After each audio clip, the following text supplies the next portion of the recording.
Ellos ni siquiera esperaban que esta vez serían recibidos con venganza. No del tipo sutil, no del silencioso. Ese de dejaré que el karma se encargue. Esta iba a ser mi clase de venganza. Deliberada, paciente y cronometrada de manera tan perfecta que los dejaría completamente expuestos. Durante años, había desempeñado el papel del buen hijo. El que llegaba temprano para ayudar, se quedaba hasta tarde para limpiar, recordaba los cumpleaños, prestaba dinero que nunca volvería a ver y siempre ponía a mis padres por encima de mi propia familia. Y cada vez, sin falta, observaba cómo mi hermano Mark, el desastre andante, de alguna manera terminaba en el centro de atención. Mark es, bueno, digamos que no es exactamente un pilar de responsabilidad. 2 hijos con una mujer que todos saben le engaña.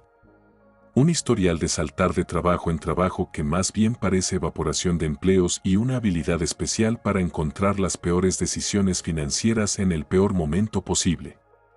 Microcréditos, prestamistas de día de pago, tarjetas de crédito al máximo en cuestión de semanas. Lo que quieras nombrar, él lo ha hecho. Y sin embargo, para mis padres, él es una especie de héroe trágico. Solo necesita un poco de ayuda en este momento, decían. Mientras tanto, yo era el que pagaba las reparaciones de su casa, cubría facturas sorpresa y hacía cosas por ellos que Mark ni siquiera consideraría. Así que, cuando llegó el aniversario número 40 de bodas de mis padres, pensé, esta es mi oportunidad de darles algo verdaderamente especial. Quiero que se sientan celebrados, respetados, rodeados de personas que los quieren. Reservé un hermoso salón de baile en la ciudad, de esos con pisos de madera pulida y lámparas de araña que realmente brillan.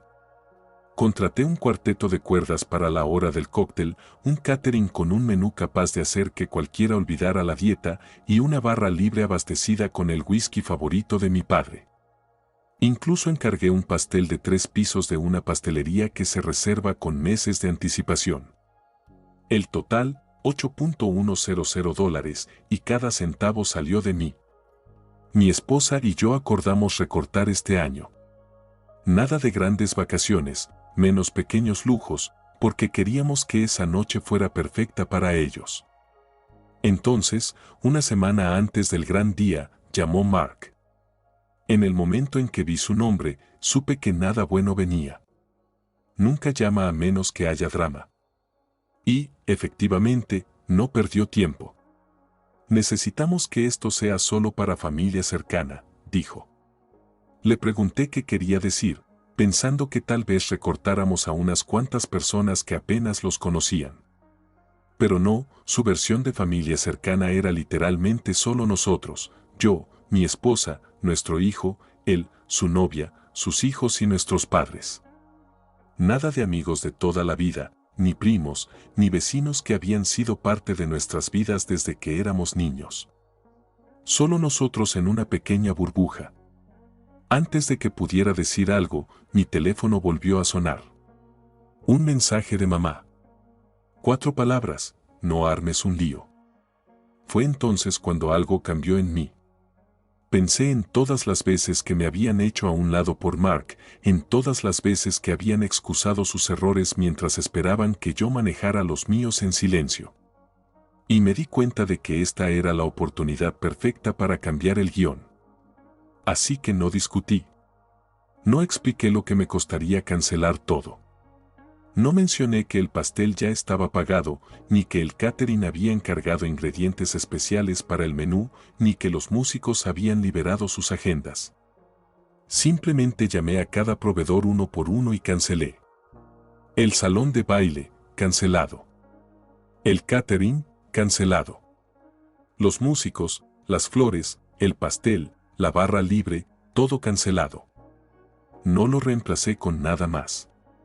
No habría gran cena, ni música, ni celebración majestuosa. Solo familia cercana. Exactamente como Mark lo había pedido y mamá lo había aprobado.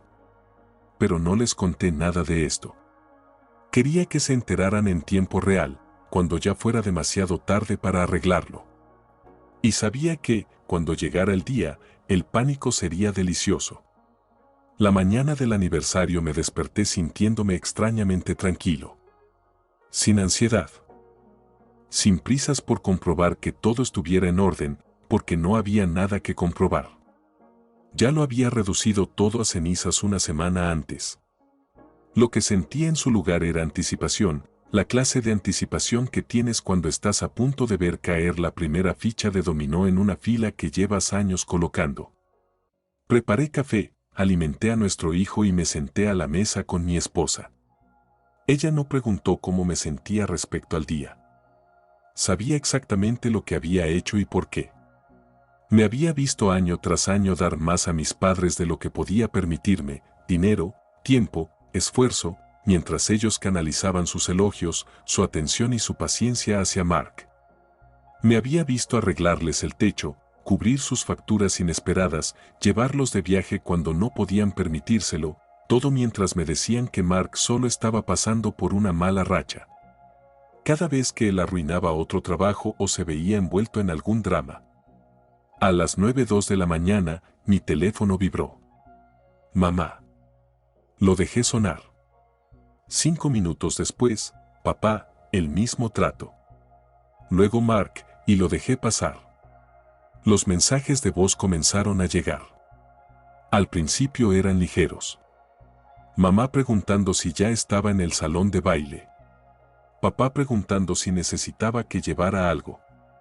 Mark preguntando a qué hora nos recogía la limusina. Todavía estaban bajo la impresión de que todas las piezas estaban en su lugar, de que los esperaba una noche de música, tragos y discursos. A las 10:30, los mensajes habían cambiado. Mamá dijo que la pastelería no respondía. Papá dijo que la línea principal del lugar le había dicho que la reserva había sido cancelada. Mark dijo que acababa de hablar con un primo que no había recibido invitación y se preguntaba si era un error. Ignoré cada uno. Alrededor de las 11:45, papá me dejó una serie de mensajes de voz, con la voz tensándose en cada uno. ¿Dónde estás? El catering dice que no tiene ningún pedido para hoy. El cuarteto dice que les dijeron que no vinieran, ¿qué está pasando? Al mediodía, la cuenta era ridícula. 41 mensajes de voz, 27 llamadas perdidas y ahora mensajes de texto de los tres llegando como fuego de ametralladora. A la 1 de la tarde decidí que era el momento. Contesté cuando papá volvió a llamar. Antes de que pudiera decir hola, se lanzó exigiendo respuestas. ¿Por qué el salón había sido cancelado? ¿Por qué la barra libre ya no estaba? ¿Por qué el catering decía que nunca recibió el pago final? ¿Por qué la floristería decía que el pedido había sido retirado por el cliente? No le di las respuestas tranquilizadoras que quería. Solo le dije, llano y directo, tú me dijiste familia cercana solamente. Eso es exactamente lo que tienes. Hubo una larga pausa. Luego comenzó a decir que se suponía que este era un día único en la vida, que los había avergonzado, que todos estarían haciendo preguntas. Le respondí que él había dejado claro quién importaba más para él, y no eran los amigos ni los parientes que habrían celebrado con él esta noche, y desde luego no era yo. Le recordé que había hecho lo que pidieron, nada más, nada menos. Balbuceó algo sobre que yo era un desagradecido y colgó.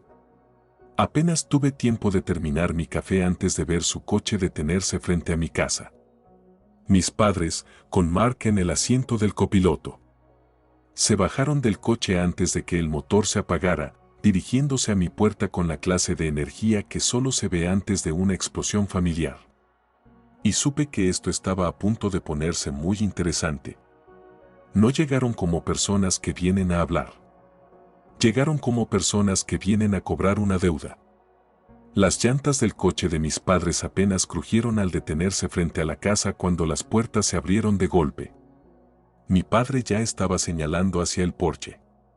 Mamá tenía su teléfono en la mano como si estuviera a mitad de un mensaje criticándome con alguien, y Mark salió del asiento del copiloto con esa expresión engreída que siempre lleva cuando cree que la sala ya está de su lado. Pude ver la tormenta formándose antes de que siquiera llegaran a los escalones.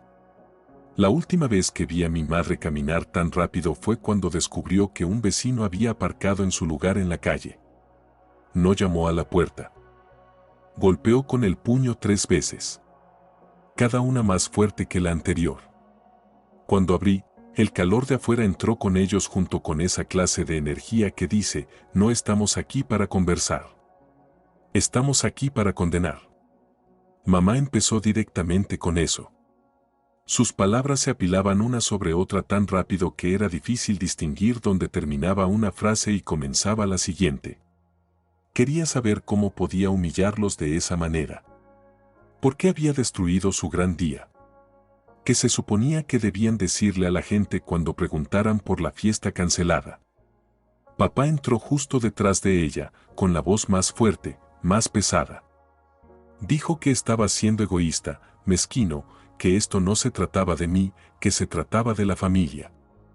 Mark, de pie un poco detrás de ellos, tenía los brazos cruzados, la sonrisa en su lugar.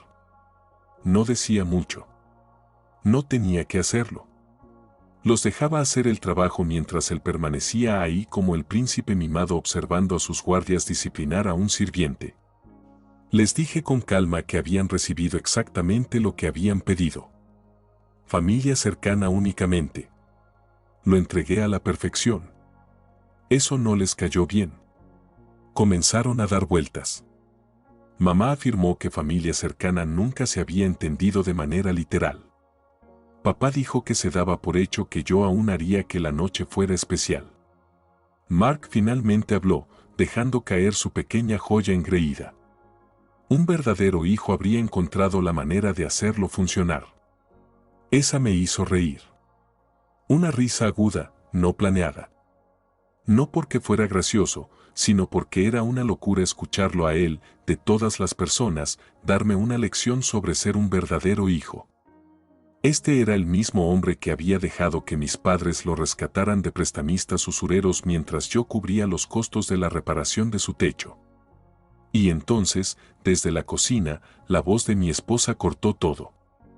Había estado ahí todo el tiempo, escuchando en silencio mientras preparaba el almuerzo para nuestro hijo. Pero algo en ese último comentario de Mark debió ser la gota que colmó el vaso.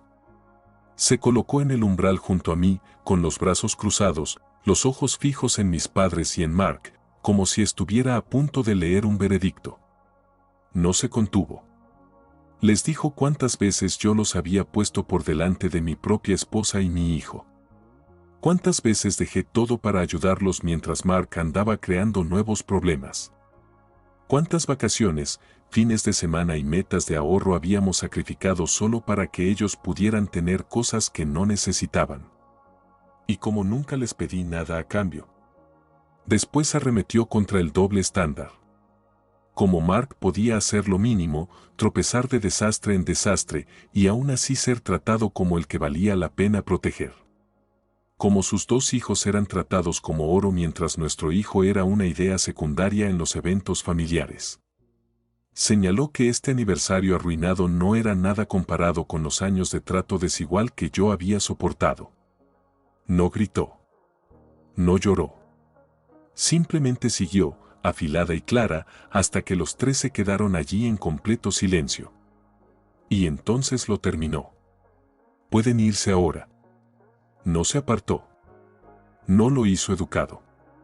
Simplemente se mantuvo firme hasta que se dieron la vuelta y regresaron al coche. El sonido de esa puerta cerrándose detrás de ellos fue uno de los momentos más satisfactorios de mi vida. Por primera vez, el niño dorado no tuvo nada que decir. A la mañana siguiente, asumí que la situación había terminado. Habían sido confrontados cara a cara. Mi esposa los había echado. Y, por primera vez en mi vida, había puesto un límite sin sentir inmediatamente la necesidad de suavizarlo.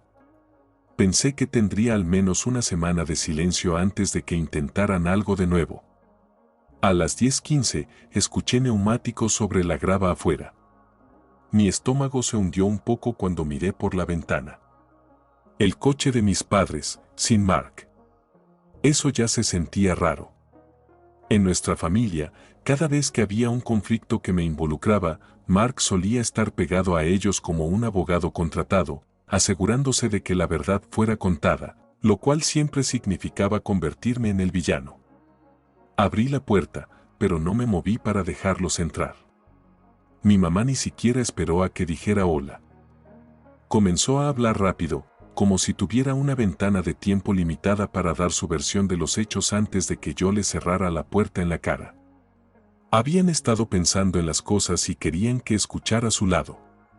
Mi papá solo estaba allí con las manos en los bolsillos, asintiendo como un hombre en una sala de audiencias, esperando su turno para leer la declaración preparada.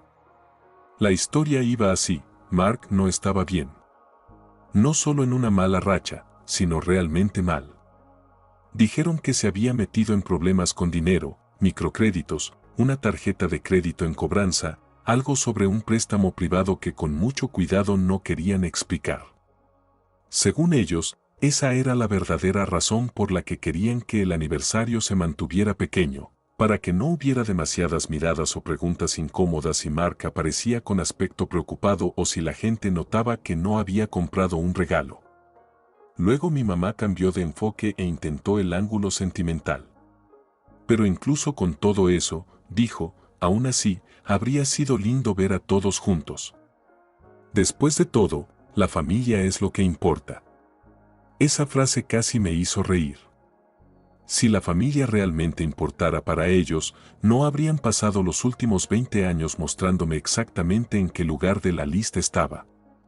Les dije directamente, la deuda de Mark no era mi responsabilidad. Si era una carga tan grande para ustedes, la pagaría toda. Entera. Pero no iba a gastar ni $1 más en organizar una fiesta para que pudieran pasearse como si todo en nuestra familia fuera perfecto. Esa respuesta no les gustó. Inmediatamente empezaron las excusas. Lo tenemos bajo control. No se trata del dinero. Se trata del significado del día. Solo queríamos algo enfocado en el amor, no en las apariencias. Les recordé que cada decisión que habían tomado había sido sobre apariencias. Los planes de asientos, la lista de invitados, la manera en que hablaban de la vida de Mark como si fuera una historia de éxito en lugar de una advertencia. Nada de esto se trataba de amor. Se trataba de controlar la imagen. La cara de mi papá se endureció. El tono de mi mamá se volvió más cortante. Sabían que no me estaban convenciendo y lo odiaban. Les dije que había terminado de financiar sus ilusiones y que la conversación había acabado. Se dieron la vuelta para irse, pero mi papá se detuvo a mitad de los escalones del porche. Giró la cabeza hacia la calle, entornando los ojos. ¿De quién es ese coche?, preguntó. Era un sedán oscuro estacionado a unas 3 casas de distancia, lo suficientemente angulado para tener una vista clara de mi puerta principal. El motor estaba encendido. Yo conocía ese coche. Pertenecía a la novia de Mark. Ella estaba sentada en el asiento del conductor, teléfono en mano, gafas de sol puestas, fingiendo desplazarse por la pantalla, pero levantando la vista hacia la casa cada pocos segundos. En ese momento lo entendí. Mark la había enviado a vigilar. Si pensaba que habría una pelea digna de grabar o simplemente quería un informe de lo que se decía, no lo sabía. Pero el hecho de que la hubiera enviado me decía una cosa: esto ya no se trataba del aniversario. Mark estaba planeando algo. No podía sacarme esa imagen de la cabeza. La novia de Mark, sentada en su coche a mitad de la calle, con las gafas de sol puestas, fingiendo desplazarse por su teléfono mientras mantenía mi puerta principal a la vista. No era una pasada casual. Había estado estacionada allí al menos 20 minutos antes de que mis padres se marcharan. Mark no era lo bastante impulsivo como para que esto fuera al azar. La había enviado con un motivo. Ya fuera para reunir pruebas, para ver quién venía a mi casa, o para grabar algo que pudiera retorcer como prueba después. Así funcionaba su mente. Crear primero la historia, luego encontrar retazos que la hicieran creíble. Pasaron 2 días. Luego mi teléfono se iluminó con una llamada de mi prima Emily. Ella nunca se mete en los líos familiares. De hecho, los evita tanto que una vez se saltó el Día de Acción de Gracias porque Mark era el anfitrión. Pero su voz estaba tensa cuando dijo, Brian, necesitas saber lo que se está diciendo de ti. Según ella, Mark había estado trabajando horas extra difundiendo su versión de los hechos.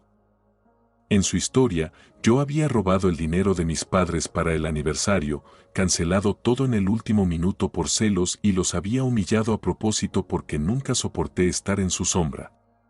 Incluso agregó una línea sobre cómo siempre había tenido un problema con compartir los reflectores. Esa parte casi me hizo reír. Nunca había habido un reflector que compartir para mí. Pero mientras Mark se ocupaba de construir su narrativa de villano sobre mí, la vida real estaba desmantelando su propia imagen de niño dorado de maneras que no podría haber guionado mejor ni si lo hubiera intentado. Primero vinieron los problemas de dinero. El préstamo privado sobre el que mis padres habían sido tan vagos. No era de un banco ni siquiera de un prestamista turbio en línea. Era de un hombre que trataba con efectivo e intimidación. El tipo de persona a la que no se le dejan de hacer pagos. Apareció en la casa de mis padres a plena luz del día, no tocando educadamente, sino golpeando la puerta con fuerza, gritando por su dinero tan alto que toda la cuadra podía escucharlo. Los vecinos salieron a sus jardines. Alguien al otro lado de la calle sacó su teléfono y empezó a grabar. Otro vecino llamó a la policía, pero para cuando llegaron, el hombre ya se había ido después de dejar una advertencia muy clara de que volvería. Esa misma tarde todos sabían que Mark debía dinero a alguien peligroso. Los susurros comenzaron. La gente que antes elogiaba a mi familia ahora comentaba cómo el hijo perfecto estaba en problemas. Y justo entonces llegó otro golpe, su novia fue sorprendida engañándolo en un coche. En 48 horas, la noticia había corrido por la familia y los viejos vecinos. Años de esfuerzo de mis padres por mantener su imagen se derrumbaron. 2 días después, aparecieron en mi puerta. Esta vez sin arrogancia, con sonrisas forzadas. Hablaron de unión familiar y de lo difícil que eran las cosas. Mi madre insinuó que debía ayudar económicamente. Yo escuché en silencio. Cuando pregunté cuánto debía Mark, respondieron vagamente. Les dije que pagaría toda la deuda, pero ni un euro para fiestas ni apariencias. Sus palabras los delataron, no querían resolver problemas, solo salvar su imagen. Les dejé claro que no sería yo quien limpiara. La sonrisa de mamá desapareció, la voz de papá se volvió fría, si no puedes ser parte de la familia ahora, mejor no seas parte en absoluto. Yo solo respondí, en algo estamos de acuerdo. Pocos días después, ya se había corrido la voz de que me habían cortado. Mark decidió que sus hijos no verían más al mío. Lo único que me dolió fue explicarle a mi hijo por qué sus primos ya no vendrían. Con el tiempo supe por Emily que el cobrador se había llevado el coche de Mark, mis padres habían usado su jubilación para cubrir deudas y su novia se había marchado con otro. El círculo dorado se redujo a 3. Cuando nos cruzábamos en el supermercado o en un asado, me hablaban con cuidado, pero ya era tarde. El brillo del hijo favorito se apagó, el reino se vino abajo, y por primera vez yo no era quien recogía las ruinas. Habían pasado 3 semanas desde que cerré la puerta a mis padres, disfrutando de una paz inquietante. Hasta que Emily llamó, «Te va a encantar esto». Resulta que el cobrador no solo iba tras Mark, empezó a buscar a todos a quienes debía. Uno de ellos era Harold, viejo amigo de golf de mi padre, al que Mark le debía 20,000. Harold, harto, lo contó en voz alta en el club de campo. Cuando mis padres entraron, todos ya lo sabían. Se marcharon sin terminar la cena. El fin de semana el efecto fue claro, sin llamadas, sin invitaciones. El grupo de amigas de mamá en el club dejó de hablarle. Años de apariencias, destruidos en días. Entonces ocurrió lo inesperado, Mark apareció en mi casa, solo, sin padres, sin novia. No pidió disculpas, solo me pidió hablar con ellos porque no le respondían. Le dije que no podía ayudarlo. Se quedó un momento, luego se fue sin despedirse. Esa noche recibí un mensaje de un número desconocido. ¿Ya dejaste claro tu punto? ¿Estás feliz ahora? No hacía falta nombre. Y sí, lo estaba. Porque por una vez, yo no era el que limpiaba el desastre.